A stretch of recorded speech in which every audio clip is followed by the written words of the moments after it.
کہاں سے چھیڑوں فسانہ کہاں تمام کروں، وہ میری طرف دیکھیں تو میں سلام کروں۔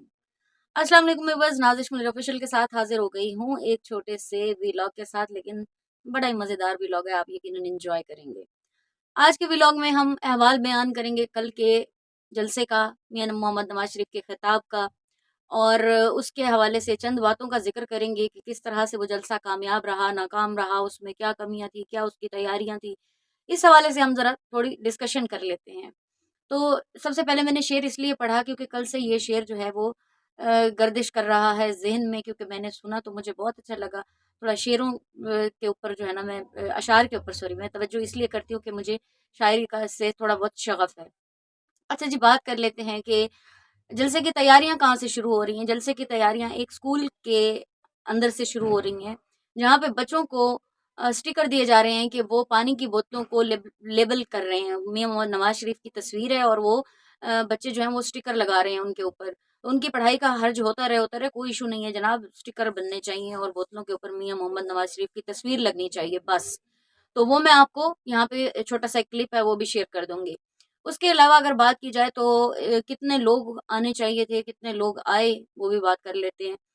کتنے لوگ آنے چاہیے تھے، یہ تو خیر ان کی خواہش تھی کہ 24 کروڑ عوام آ جائے، لیکن افسوس یہ ہے کہ 24 کروڑ عوام کے پاس نہ تو اتنا وقت تھا، نہ تو اتنا پیسہ تھا کہ وہ جو ہے نا جلسے میں شریک ہونے کے لیے جاتے۔ آل دو کہ بہت سارے ٹرانسپورٹرز کو انہوں نے پیسے بھی دیے، لوگ لانے کے لیے بھی کہا، اور بہت سارے ان کو جو ہے انہوں نے کوشش کی کہ ان کو ہم کہیں کہ اس طرح سے آئیں، فی بندہ آپ کو یہ پے کریں گے یا یہ دیا جائے گا، اور اس سے تو بڑھ کے اور کیا بات ہوگی کہ آپ کو جنت میں جانے کا ٹکٹ بھی جو ہے یہیں سے مل جانا ہے۔ جو جلسے میں آئے گا اس کو جنت کا ٹکٹ مل جائے گا۔ وہ خدا کا خوف کھو اللہ کے بندو، جنت میں جانے کے لیے بہت ساری محنت کرنی پڑتی ہے۔ جنت میں جانے کے لیے آپ کو دنیا کے تمام کڑی آزمائشوں میں سے گزرنا پڑتا ہے۔ یہاں پہ اللہ کا فرما بردار ہونا پڑتا ہے، کرپشن نہیں کرنی پڑتی، آپ کو چوری نہیں کرنی ہوتی، آپ نے جھوٹ نہیں بولنا ہوتا، اور آپ نے بہت کچھ ہے جو جنت میں جانے کے لیے آپ کے پاس اتنا کچھ کرنا پڑتا ہے، اور وہ بھی پتہ نہیں اللہ کی مرضی ہے کہ وہ جنت میں بھیجے یا نہ بھیجے، وہ اس کی جناب میں ہے یہ چیز۔ لیکن آپ یہ سرٹیفکیٹ کسی کو دے نہیں سکتے جو کہ آپ نے عوام کو ایک لالی پاپ دیا کہ جی آپ جنت میں جائیں گے۔ کچھ ہمارے بھائی جو پشاور سے آ رہے تھے تو انہوں نے راستے میں ڈیمانڈ کر دی کہ جی ہمیں ہمارے پیسے دے، انہیں کہا گیا تھا کہ آپ کو بھی آدھے راستے میں جا کے پیمنٹ کر دی جائے گی۔ تو ان کو جب پیمنٹ نہیں کی گئی تو انہوں نے پھر یہ کیا کہ پارٹی کے جھنڈے بھی جلائے، اور پھر انہوں نے شور و غل بھی کیا کہ ہمارے پیسے نہیں دیے گئے ہمیں۔ تو وہ بھی کلپ میں ایڈ کر دوں گی آپ کو دکھانے کے لیے۔ اچھا خیر، اس کے بعد اب ہم بات کر لیتے ہیں کہ جی پارٹی میں جو کرسیاں لگائی گئی تھی ان کے اوپر جھنڈے کیوں لگائے گئے تھے۔ نارملی یہ ایک طریقہ ہوتا ہے کہ جب آپ نے رات کا جلسہ کوئی بھی پارٹی کر رہی ہوتی ہے تو اس میں ان کو ایک ایج حاصل ہوتا ہے کہ وہ اس کے اوپر لائٹس لگا دیتے ہیں، تو پتہ یہ لگتا ہے کہ بندہ ہے، لیکن خالی کرسیوں کے اوپر جو وہ جھنڈے لگائے گئے تھے، نصب کیے گئے تھے، وہ بھی آپ کو دکھا دیتی ہوں۔ آپ دیکھ لیں گے تو آپ کو اس سے بھی اندازہ ہو جائے گا۔ خیر، جلسہ اتنا بھی برا نہیں تھا، یہ نہیں کہہ سکتے کہ جلسہ بالکل ہی فلاپ تھا۔ جلسے میں لوگ بھی آئے، لوگوں نے شرکت بھی کی، اور انہوں نے اپنے مرشد پاک کا دیدار بھی کیا۔ وہ ارشاد بٹی صاحب کا شعر بھی بڑا پیارا ہے کہ میں نے ان کو اتنا دیکھا جتنا دیکھا جا سکتا تھا، لیکن پھر بھی دو آنکھوں سے کتنا دیکھا جا سکتا تھا۔ کتنا دیکھتے لوگ، 4 سال بعد کوئی انسان اگر واپس آئے تو اس کو دیکھنے کو تو دل کرتا ہے نا۔ تو یقیناً ان کا بھی دل کیا ہوگا، ہم سب کا دل کیا دیکھنے کے لیے۔ تو جلسے میں انہوں نے جو خطاب کیا اب اس پہ بات کر لیتے ہیں تھوڑی سی۔ کیا خطاب کیا انہوں نے؟ جی باتیں کی کہ ہمیں اس لیے سزائیں دی جاتی ہیں کہ ہم ملک کی خدمت کرتے ہیں، پھر ہم اس ملک کے اندر جو ہے نا میں بجلی اتنی سستی تھی میرے دور میں، اور یہ اب دیکھیں مطلب کیا حالات ہیں ملک کے، مطلب مہنگائی کی صورتحال دیکھیں، لوگ خودکشیاں کر رہے ہیں، لوگ بل نہیں پے کر پا رہے۔ او میرے بھائی، تم بھول کیوں گئے کہ تمہارے بازو میں جو ہے میاں محمد شہباز شریف بھی بیٹھے ہوئے تھے، اور جو بار بار اس طرح کر کے دیکھ رہے تھے کہ ہائے اللہ، میں نے جو 17 مہینے کی حکومت کی ہے، یہ تو ساری باتیں اس کے اوپر کیے جا رہا ہے، یہ اس کو کیوں نہیں یاد آ رہا کہ بھی میں نے جو کیا ہے وہ ٹھیک کیا ہے، یہ اس کی تعریف کرے، یہ تو بدخوئیاں کرتا جا رہا ہے۔ خیر وہ بیچارہ کیا کرتا، مرتا کیا نہ کرتا، چپ کر کے بیٹھا رہا۔ تو میاں محمد نواز شریف نے یہ بھی نہیں سوچا کہ پچھلے 17 مہینے میں جو حکومت رہی ہے وہ انہی کی رہی ہے، انہی کے اشاروں کے اوپر سارا کچھ ہوا، بجلی مہنگی ہوئی، چیزیں مہنگی ہوئی، مہنگائی ہوئی، سارا کچھ ہوا۔ تو اب یہ کیسے کہہ سکتے ہیں کہ ان کے دور حکومت میں، پھر ان کے دور حکومت کی بات اگر کرتے ہیں تو ان کے دور حکومت سے پہلے بھی تو بہت کچھ سستا تھا، تب کی بات یہ کیوں نہیں کرتے ہیں؟ پھر اچھا جی، وہ کاپی کرنے والا رواج تو آپ کو پتہ، نقل میں عقل کی ضرورت ہوتی ہے. وہ خان صاحب لائے تھے نا سائفر کی ایک کاپی اس طرح لہرانے کے لیے، تو یہ بھی ثبوت کے طور پہ بجلی کے بل اٹھا کر لے آئے.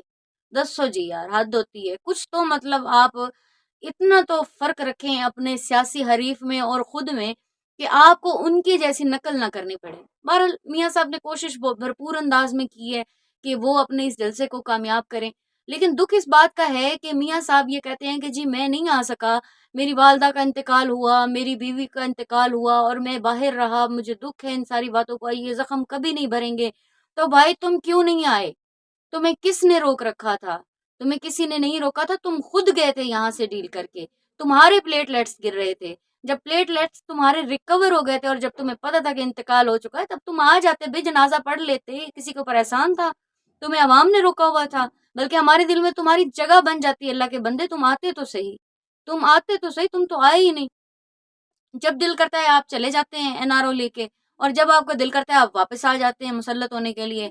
آپ سے کوئی پوچھنے والا نہیں ہے. جب بھی آپ کا دل کرتا ہے آپ یہاں سے، جب آپ دیکھتے ہیں کہ اب معاملات میرے سازگار نہیں ہیں اور میں یہاں سے بھاگوں، تو آپ بھاگ جاتے ہیں.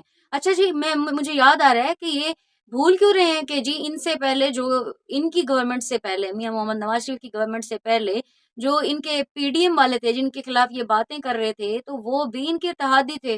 انہوں نے ان کے بارے میں بھی نہیں سوچا. لو جی، بڑھ گیا.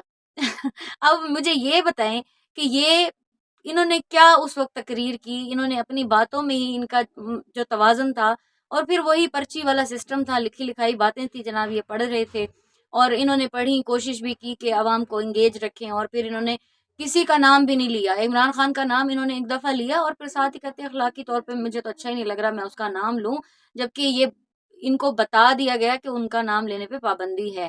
تو ان کو یہ بھی تھا کہ میری جو اپنی اسپیچ ہے یہ بھی جانی چاہیے. تو انہوں نے پھر گھما دیا بات، انہوں نے عمران خان کا نام نہیں لیا.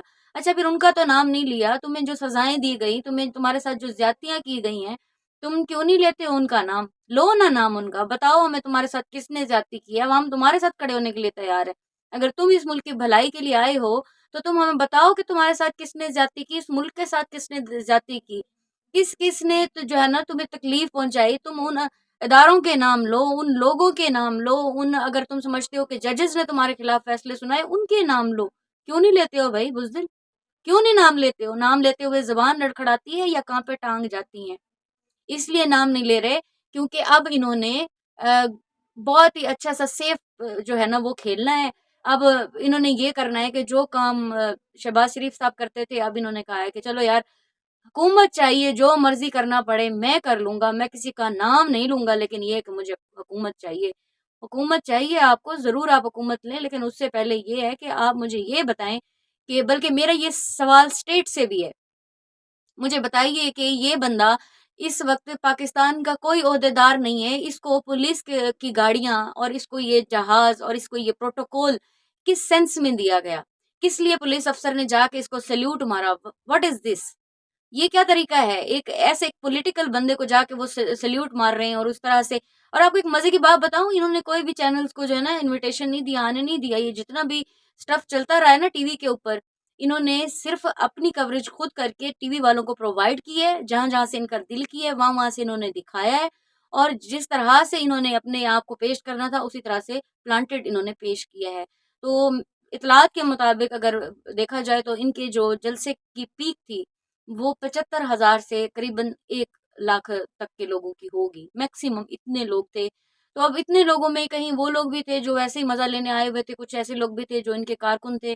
اور ان کی ایک بڑی سیاسی بصیرت کی اچھی بات جو مجھے لگی وہ یہ کہ انہوں نے لاہور کا انتخاب کیا، کیونکہ یہ جانتے تھے کہ یہ ہمارا گڑھ ہے، یہاں سے ہماری سیاست جو ہے وہ چلتی ہے اور یہاں سے ہم سٹارٹ لیں. ابھی آپ مہربانی کریں، آپ نے تو سٹارٹ لے لیا کیمپین کا اور آپ نے اشتہار بھی چھپوا دیے، تو ابھی آپ باقی جماعتوں کو بھی ذرا موقع دیں نا، ان کو بھی ذرا وہ کریں. میں اپنی اسٹیٹ سے یہ ڈیمانڈ کر رہی ہوں کہ آپ ان کو بھی موقع دیں. اسی طرح سے ایک مجرم، ثابت مجرم ہے یہ، جس کے اوپر الزام عائد نہیں ہے، وہ ابھی ملزم نہیں ہے، وہ مجرم ہے جو اپنی کیمپین کر رہا ہے. اس کو کیمپین کرنے کی اجازت ہے تو پھر ایک کیمپین کرنے کی اجازت اس کو بھی دیں جو قیدی نمبر 804 ہے، جو اس وقت اڈیالہ جیل کے اندر بیٹھا ہوا ہے، اس کو بھی کیمپین کرنے دیں. پھر الیکشن کروائیں اور اس کے بعد دیکھیں کہ عوام کا انتخاب کیا ہے اور اس کے بعد ملک کو چلانے کے لیے کون سا لیڈر بہتر ہے.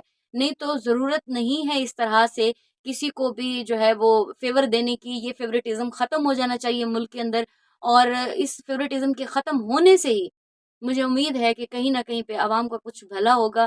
اور عوام کیا کہتے ہیں کہ میاں صاحب آپ تو کہہ ہی رہے تھے، بلکہ ہم بھی کہتے ہیں کہ غالب ہمیں نہ چھیڑ کے پھر جوش اشک سے بیٹھے ہیں ہم، تہیہ طوفان کیے ہوئے. ہم عوام بھی جو ہے نا اسی طرح سے طوفان کا جو تہیہ ہے وہ کر کے بیٹھے ہوئے ہیں. تو آپ آ تو گئے ہیں، خیر سے آپ رہیں، آپ کا ملک ہے، آپ یہاں کی مٹی سے بنے ہوئے ہیں، تو اسی مٹی میں رہیں، اسی مٹی میں گھل مل کے رہیں. یہ مت کریں کہ یہاں کی مٹی کو یہیں پر آپ جو ہے نا پامال کرتے رہیں. ہم لوگ بھی اسی مٹی سے بنے ہوئے ہیں. تو خیر جلسے کا یہ احوال تھا. اس کے بعد لوگ رہے اور میاں صاحب چلے گئے. اس کے بعد بہت سارے ٹی وی چینلز نے مختلف انداز میں میاں صاحب کے اس جلسے کو جو ہے نا انہوں نے ریپرزینٹ کیا. بہت سارے تجزیہ کاروں نے بھی اس پہ تجزیہ پیش کیا. تو اوور آل جو دیکھنے میں آیا وہ یہ آیا کہ میاں محمد نواز شریف جو ہیں وہ یہاں پہ اب آ گئے ہیں، تو انہوں نے اپنی کیمپین شروع کر دی ہے. اور یاد رہے کہ وہ بھول گئے تھے کہ پچھلے 17 ماہ میں جو حکومت رہی ہے وہ ان کے اپنے بھائی کی رہی ہے، اور اس کا حساب بھی اب وہ میاں نواز شریف اگر تو وہ سلیکٹ ہوتے ہیں یا الیکٹ ہوتے ہیں، واٹ ایور جو بھی ہوتا ہے وہ دیں گے. فی الوقت کے لیے اتنا ہی، پھر انشاءاللہ کسی ویلاگ کے ساتھ حاضر ہو جاؤں گی. تب تک کے لیے دیجیے اجازت. اللہ حافظ. فی امان اللہ. پاکستان زندہ باد.